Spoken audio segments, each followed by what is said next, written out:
kirjamyan, nan almach mo it asa alitatu.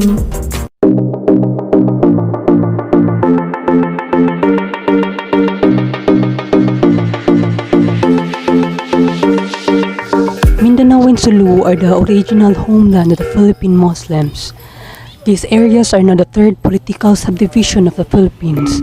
They are located at the southern part of the country and lie around 100 miles north of equator.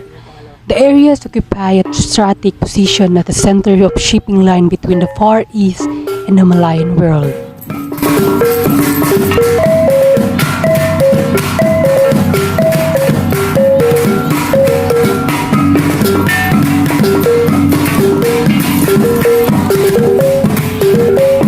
They are situated north of Sulawesi, and the west is the state of Sabah. Mindanao and Sulu has a total land area of 102 square kilometers. It is a fertile region and known to be the rich in agricultural, plantation, marine and mineral resources.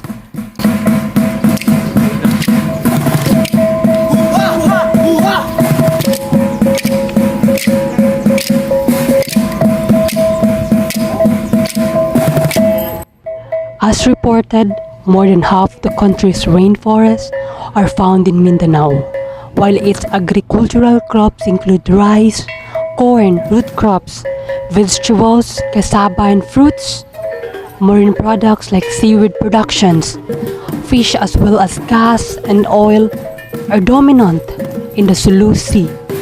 59% of tuna and sardines are largely taken from the Sulu Sea. Mainland Mindanao has substantial mineral deposits. Zamboanga del Sur has gold, silver, lead, zinc deposit. Davao Oriental has chromite reserves, marble deposits for Davao del Norte, and oil deposit in South Cotabato. These huge resources of the southern islands has made the land of promises, the Mindanao.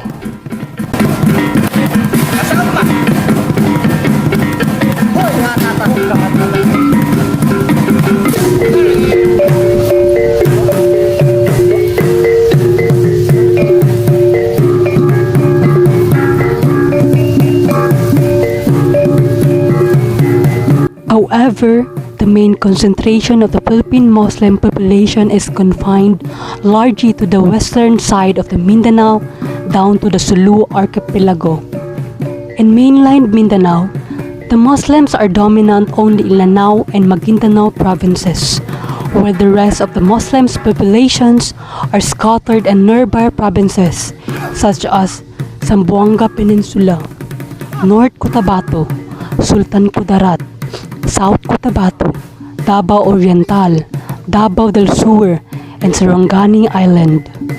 In the Sulu archipelago, the Muslims are all dominant in three islands provinces of Basilan, Sulu, and Tawi-Tawi. The 13 Muslim majority Philippines ethnic groups. Bajau. Bajau or Bajau means man of the sea. Sinama is the language of Bajau that is being used in their way of communication. One lifestyle of the Bajau is making sailing vessels. Their village is in the southern Philippines on a little stretch of beach in Sarangani Bay, which is just a few miles of South General Santos City.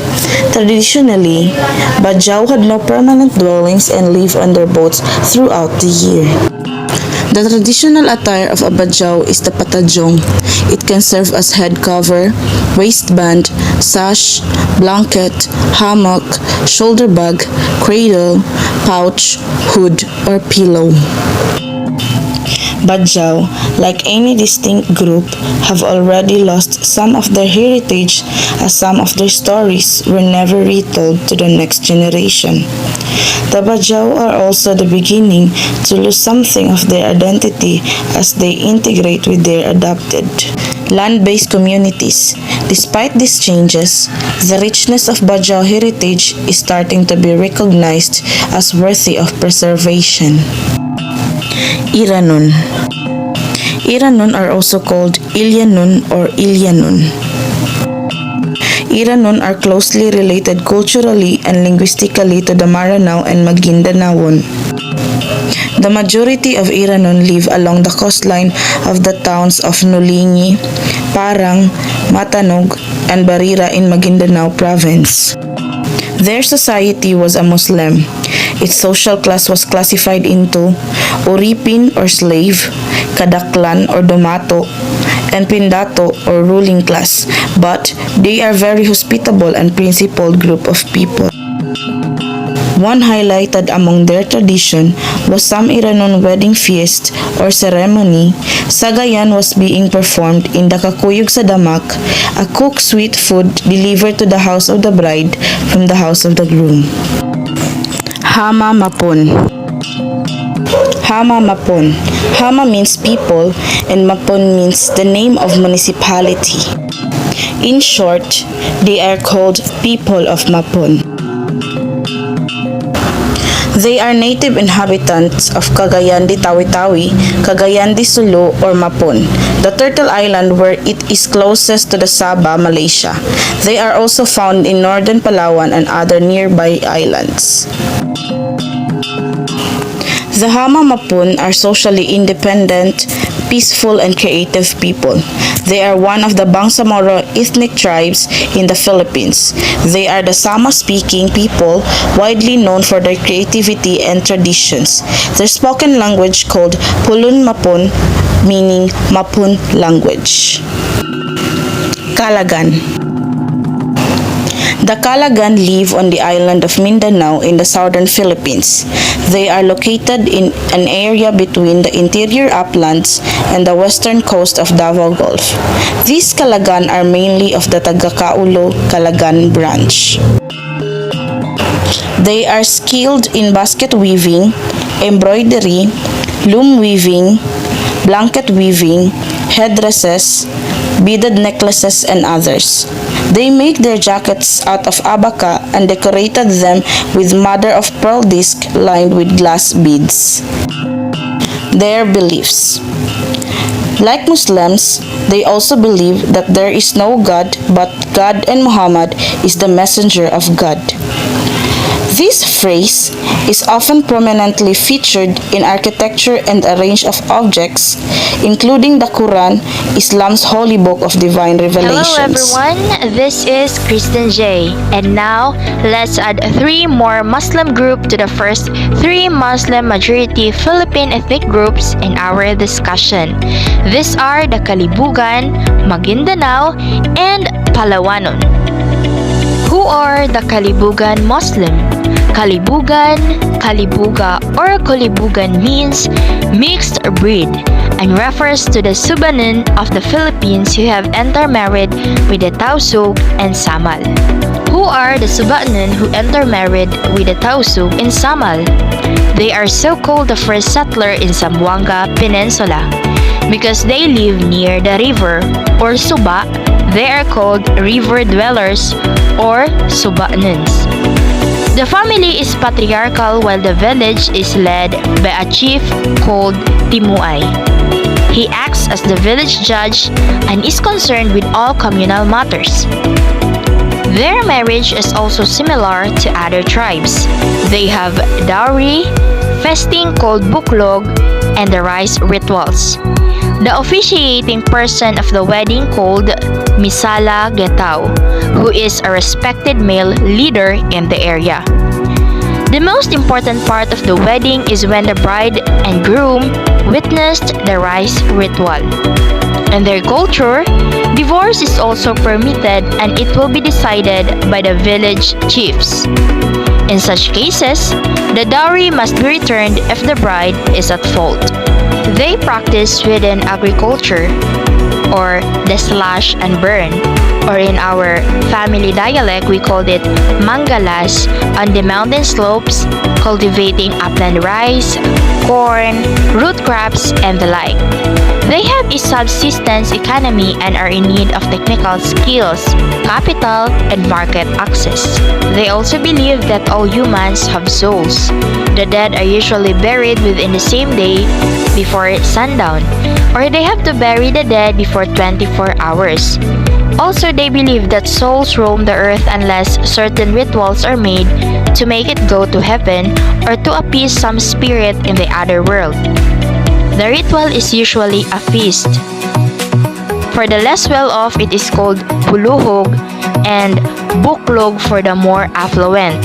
The burial party, however, must bath before the feast begins. Our family also have this similar belief of kalibugan that we have to offer prayers and foods to our dead loved ones on the All Souls Day and their death anniversary. Because in our family, we believe that they are still with us or their spirits can still see us and they will know that we are offering those foods and prayers for them. The Kalibugan, on the other hand, embraced Islam and are mostly found in the island of Olotunga off the coast of Zamboanga del Sur. However, they retain the Subanon dialect. Next is we have Maguindanao. The Maguindanao are one of the many groups of lowland Filipinos who appear to have arrived in the islands during successive waves of migration from the Southeast Asian mainland several thousand years ago. So they were well established in their present homeland by the time of the first known foreign contact around after that 1500s, and Muslim missionaries began to arrive to that area. According to the legends of the Maguindanao, they were converted to Islam by Sarip Kabungsuan, a Muslim prince from Johor on the Malay Peninsula, who claimed to be a direct descendant of the Prophet Muhammad. Kabungsuan is said to have arrived at Cotabato in a sailing ship with a small group of Samal warriors. The legends state that he won his converts peacefully by a combination of his wisdom, the appeal of his message, a certain supernatural powers that set him apart from ordinary men. The prince married a local woman who is said to have been born miraculously from a stalk of bamboo, and according to these accounts, their descendants became the ruling families of both the Maguindanao and the neighboring Maranao. The Maguindanao speak the language of the same name, Maguindanao. The names of both the people on the island in which they live refer to a large inland body of water. The ethnic designation Maguindanao has been translated as people of the floodplain. The Maguindanao people are an Austronesian ethnic group from the Philippines. The Maguindanao are part of wider political identity of Muslims of Mindanao, Sulu, and Palawan known as Moro, who constitute the third largest ethnic group of Mindanao, Sulu, and Palawan. The sixth Muslim majority Philippine ethnic group is Palawanon. The Palawanon tribal people, also known as the Palawan or the Palawan tribe, are an indigenous ethnic group in Palawan. Palawanos have not been very assimilated into Filipino society and only few speak Tagalog. Palawanos are a vulnerable tribe because they lack basic education even today. Activists claim that the government wants to keep the Palawan tribe in a primitive state as a tourist attraction. The Palawano diet is made up of rice, bananas, cassava, breadfruit, pork from wild pig, fruit, and freshwater fish. They practice shifting cultivation of upland rice, which is considered as a divine gift. They are also known for their rice wine ritual called Pagdiwata. The cult of the dead is the key to the religious system of the Tagbanwa, who also believe in countless deities found in the natural environment. Most Palawanos choose to live along upland rivers, while a few opt for the coast. Their primary source of food is agriculture, using the slash and burn method. Most Palawanos choose to live along upland rivers, while a few opt for the coast. Their primary source of food is agriculture, using the slash and burn method.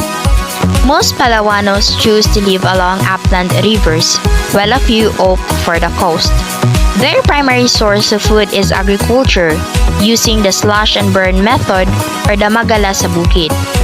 Hunting with blowguns, fishing, and food gathering are also relied on for sustenance.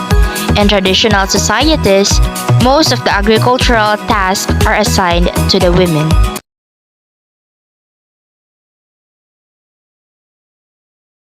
In continuation of the 13 Muslim-majority Philippine ethnic groups, Maranao is one of them. Maranao, also spelled Meranao, Meranao, or Maranao. The name Maranao, also spelled Meranao, Merano, and Maranao, means people of the lake. Lanao or Ranao, archaic Danao, means lake in the Maranao language. This is in reference to Lake Lanao, the predominant geographic feature of the ancestral homeland of the Maranao people. Maranao's culture, customs, and tradition. The Maranaos are superstitious. They believe in the hidden powers of anting-anting amulets. These items, which they wear in their neck, arms, or legs, believed to bring them good luck. The wedding culture of the Maranao, the ritual is usually Maranao's wedding culture. The ritual is usually the touching of a bride's forehead or a simple handshake. The couple will then proceed to a reception where the relatives and friends of the bride and groom are waiting. In some families, where rituals are simpler, the reception is done at home by accepting visitors as they come. Maranao are also known for their artwork, weaving, wood, plastic, and metal crafts, and epic literature that darangin. The Maranao were the last of the Muslims of the southern Philippines undergoing Islamization, primarily under the influence of the Maguindanao Sultanate. Like neighboring Muros and Lumandnon during the nominal occupation of the Philippines by the Spanish and later the American and the Japanese, the Maranao had tribal leaders called Dato. In the 16th century, upon the arrival of Islam, they developed into a kingdom with a sultan due to the influence of the Muslims. Maranao is an Austronesian language spoken by the Maranao people in the provinces of Lanao del Norte and Lanao del Sur because of the mass influx of Cebuano migrants to Mindanao. Many Maranaos are also fluent in Cebuano. Arabic, a Central Semitic language, is spoken by the minority of the Moro people as it is the liturgical language of Islam. Most Maranao, however, do not know about Arabic beyond its religious use. There are some examples of Maranao words that has been translated in Tagalog. Mapia ka pipita, magandang umaga. And mapia-pia ka, or kamusta ka. And now, let's proceed to another ethnic group, which is the Mulbog. The Mulbog or Moliboganon occupy Balabac Island south of Palawan mainland. Mapon, which is spoken in Cagayan de Solo, is used as an alternative for Mulbog due to Balabac's proximity to Mindanao Islands. The Mulbog are said to be migrants from northern Borneo. The Mulbog have come to acquire the Visayan Muslim culture, which is close to them, rather than the Tagalog Christian culture pervading in most of Palawan. The name Mulbog is derived from the word malubog, meaning murky or turbid water. Mulbog are Islamic in religion. The agricultural base of the people is rather poor and the population density is very low.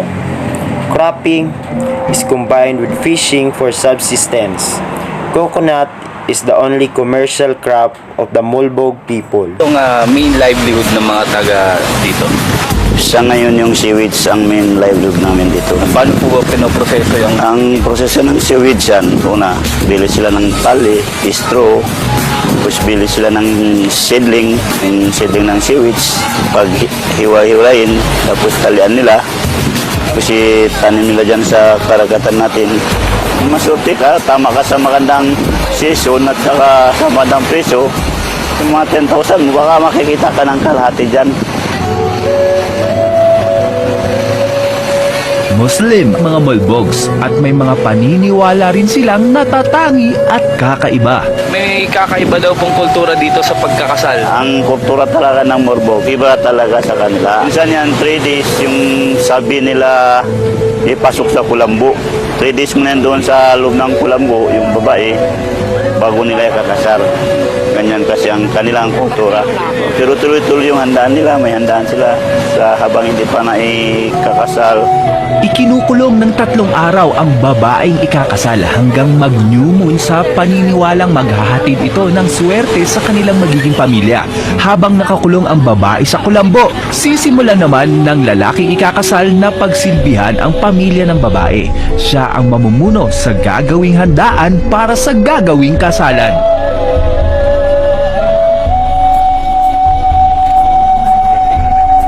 Marami pang mga pagdadaan ng mga ritual ang mga mag-asawa habang kinakasal at pagkatapos ng kasal.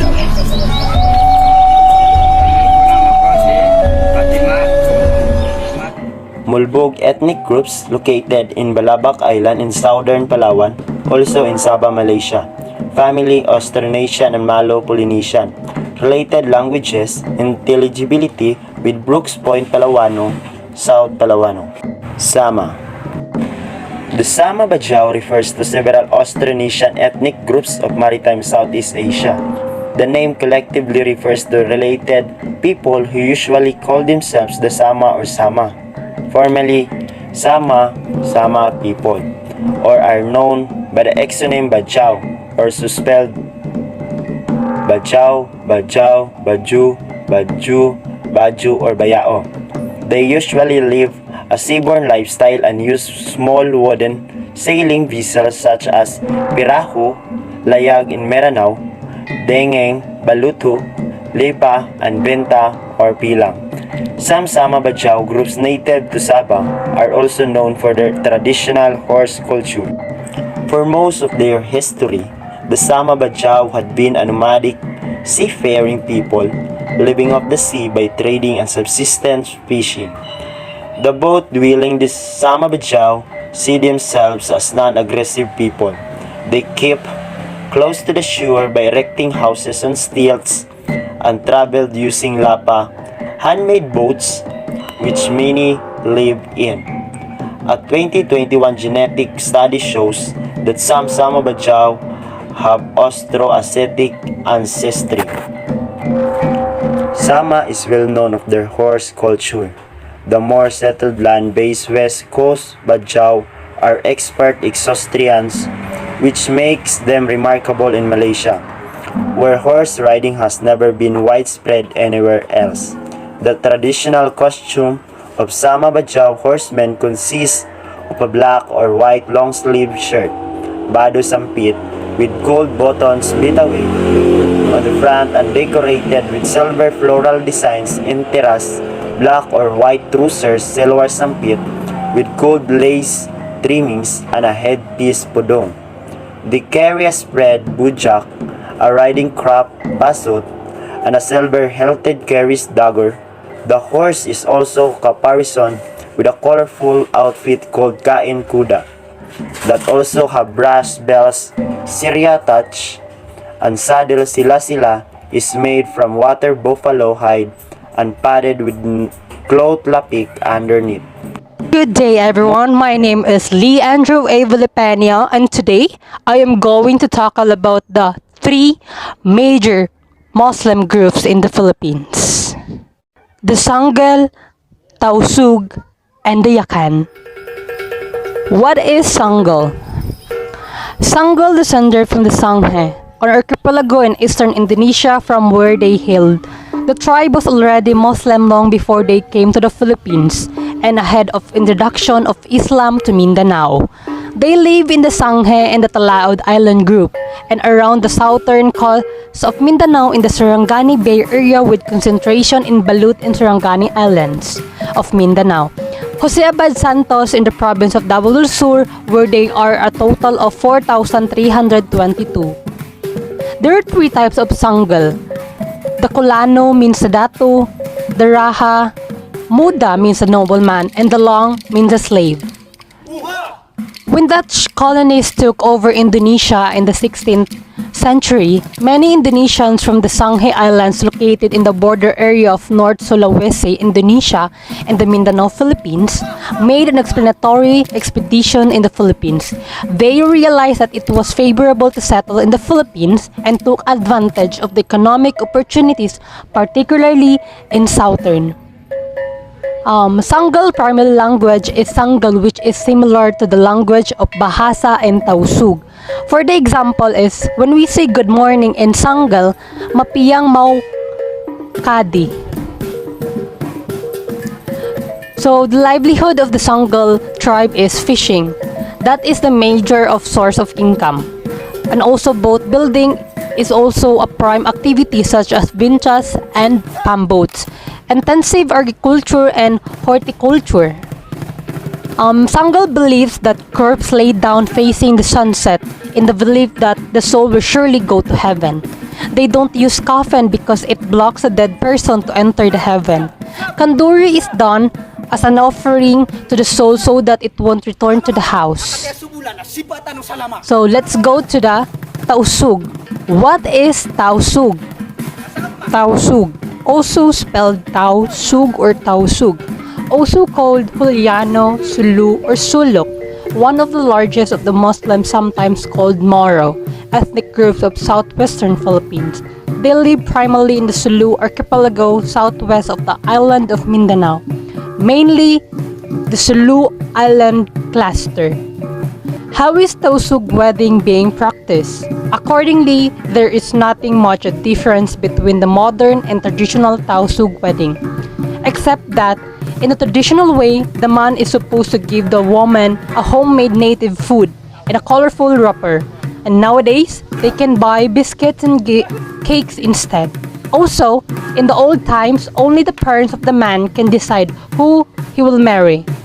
Both ways requires the man to go at the woman's house with his parents, introduce himself, set the dowry and the planned wedding. It's more known as mamanhikan. The second step is to set the date of the wedding or the engagement known as parturol taima. In parturol taima, the man is required to give gifts to the girl and the girl's relatives and visitors.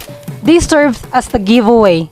Also, the man must have a consent from either the father, brother, or uncle. Only these people can give the consent known as wali. Without wali, the man cannot marry the woman. After being engaged, they then will perform pagkawin. This is where the man and the woman will be married. There are instances that pagkawin and the celebration is being done at the same date. Pagkawin in the morning, then the celebration of the afternoon, more known now as reception. In the old times, pagkawin and the celebration are done on different dates. It depends on the man's capacity. The pagkawin is done with the man who will have a deal with the imam or the officiating person of the wedding. According to the interviewee, the thumb of the groom and the imam must touch as well as their right knees. Their hands are covered with a white cloth. Then, the imam will ask the groom if he is prepared to take over the responsibilities as the bride's husband. All the responsibilities of the girl's parents must be taken over his husband. They can only marry when they have the same religion. If, for instance, they are not on the same religion, one must convert. Accordingly, most of the Tausug follows Islam religion. After it's been sealed, the bride and the groom is legally married. In addition, pagkawin is only done in the house of the woman back in the old times. So what is dowry for and what is the basis? Well, the dowry is required in order for the man to be able to marry the girl. And it was stated in the Quran. As what the interviewee said, the dowry is set by the parents, and once the man agrees, the two then will be ready for engagement. The man can give cow as dowry, but he may also give cash, sacks of rice, or homemade native food. In the old times, the man gives one set of gold as dowry. Tausug beliefs and practices. In a burial, the Tausug don't practice vigil or embalms. They immediately bury the body after 24 hours. In baptism, there's this what they called pagunting, where the hair of the infant boy is being cut. This is required to all boys infants. Girl infants, on the other hand, are not required for the reason that girls are precious and they must not be touched. Lifestyle of Tausug. In the old times, typically Tausug practice farming, fishing, gold mining, or smithing. But nowadays, although some Tausug still practice farming and fishing, most Tausug are now engaging in businesses like trading and barter trade. Some Tausug also work for the government. Dialect of Tausug. Tausug in an Austronesian language spoken on the island of Hulu in the southwestern Philippines. It is also found on the nearby islands in the southwestern part of the Philippines, and it's part of Sabah, Malaysia, where it's called sulok. For example, when we say good morning in the Tausug, it's marayaw mahinaat. And lastly, my topic is all about Yakan. What is Yakan? The Yakan people are among the major indigenous Filipino ethno-linguistic groups in the Sulu archipelago. Also, as the dream we were having a significant number of followers of Islam, it is considered one of the 13 more groups in the Philippines. The Yakan mainly reside in the Basilan but also in Zamboanga City. So, what is the dialect of Yakan? They speak a language known as Bisa-Yakan, which has characteristics both of Sama, Bahayo, Sinama, and Tausug. It is written in the Malayan Arabic script with adaptations of sounds not present in Arabic. For example, when we say thank you in Yakan, magsimpu samati.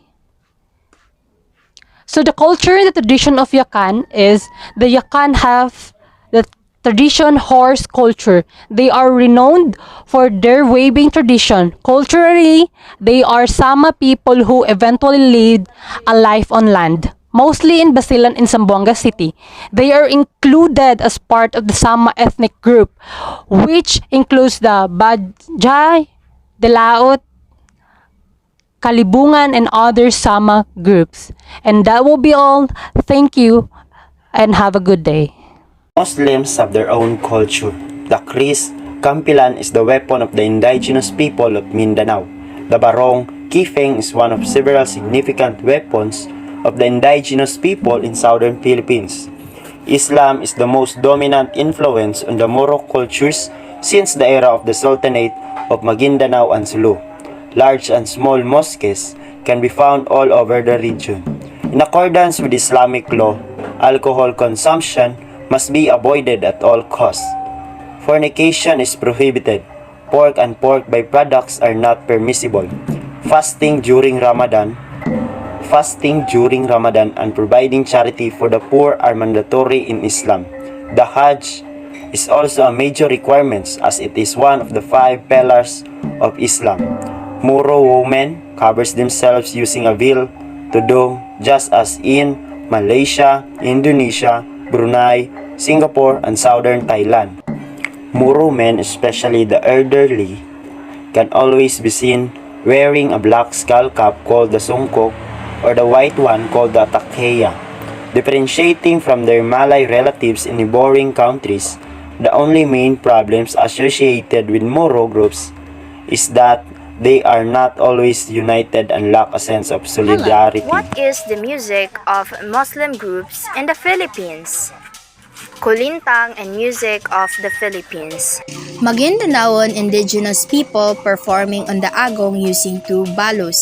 The culture of the Moros of Mindanao revolves around the music of the kulintang, a type of gong instrument akin to the drum instrument, yet wholly made of bronze or brass found in the southern Philippines.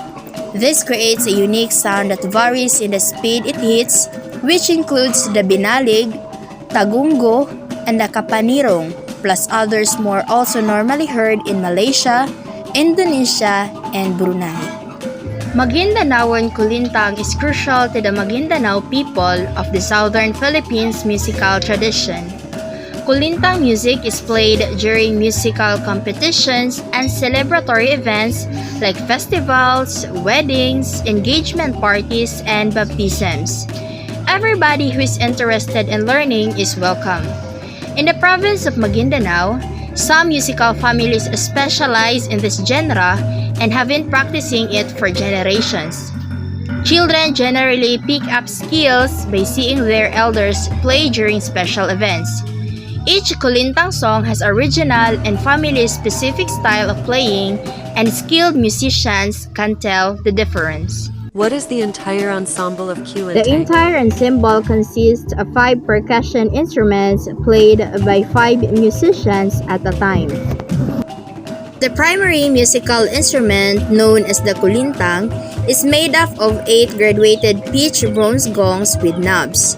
It is supported by an antangan, a hardwood stand. To enable the sound to resonate, each gong is sustained by short cords that are fastened to the antangan. The dabakan, a gourd-shaped drum that gives the group's music its rhythm, is the second instrument. The drum head is originally manufactured from the skin of a monitor lizard, and it is often made from a palm 3 stump or sometimes snake skin. Goat skin is now commonly used as a result of the monitor lizard's endangered condition in the Philippines. The babandil, also known as a babander, serves as the group's timekeeper, and it is the 3rd instrument. It is a knobbed gong of average size. The sound is produced by tapping a striker against the babandil's rim. The gandingan, often known as the talking gongs, is the 4th instrument in the ensemble. Musicians frequently use the gandingan to communicate messages, usually romantic in nature, to other players in the ensemble or across distances. The agong is the group's final instrument. The ensemble's bottom register is provided by these 2 enormous gongs. And that is the beauty of Muslims' music in the Philippines. Religion of Muslim. Islam. Islam is the major religion of Muslim declared by Prophet Muhammad in Arabia in the 7th century. In Arabic term, Islam literally means surrender. Surrender accepts the will of Allah. Allah means God. Allah's will, which means people need to surrender everything, is made through a sacred scriptures called Quran. Quran is their sacred Bible, which Allah revealed to his messenger Muhammad. In Islam, Muhammad is considered the last of a series of prophets, including Adam, Noah, Abraham, Moses, Solomon, and Jesus, and his message simultaneously consummates and completes the revelations attributed to earlier prophets. The 5 pillars are the core beliefs and practices of Islam. 1. Profession of faith or shahada. 2. Prayer or salat. 3. Alms or zakat. 4. Fasting or saum. 5. Pilgrimage or hajj. Islam is centered to the belief that there is no God but God and Muhammad is the messenger of God. This phrase, written in Arabic, is often prominently featured in architecture and a range of books, including the Quran, Islam's holy book of divine revelations. One becomes a Muslim by reciting this phrase with conviction. Muslims pray facing Mecca 5 times a day, at dawn, noon, mid-afternoon, sunset, and after dark. And when they pray, they always include the chapter of Quran. Muslims can pray individually at any location or together in a mosque, where a leader in prayer or imam guides the congregation. Men gather in the mosque for the noonday prayer on Friday. Women are welcome but not obliged to participate. After the prayer, a sermon focuses on a passage from the Quran, followed by prayers by the Imam and a discussion of a particular religious topic. These beliefs and practices means Muslims donate a fixed portion of their income to community members in need. This is their way of helping one another. Muslims, ruler and wealthy people build mosques, drinking fountains, hospitals, schools, and other institutions both as religious duty and to secure the blessings associated with charity. These practices happens during the daylight hours of Ramadan, the 9th month of the Islamic calendar. All healthy adult Muslims are required to abstain from food and drink. This is their way of sacrifice. Fasting symbolizes for them that they renew their awareness of gratitude for everything God has provided in their lives, including the Quran. Ramadan means they share their hunger and thirst of the needy as a reminder of the religious duty to help those less fortunate. These practices or beliefs that every Muslim whose health and finances permit it must make at least one visit to the holy city of Mecca in present-day Saudi Arabia. Muslims believe that it is the house of Abraham, Ibrahim in Arabic, built for God, and face in its direction when they pray. Since the time of the Prophet Muhammad, believers from all over the world have gathered around the Kaaba in Mecca on the 8th and 12th days of the final month.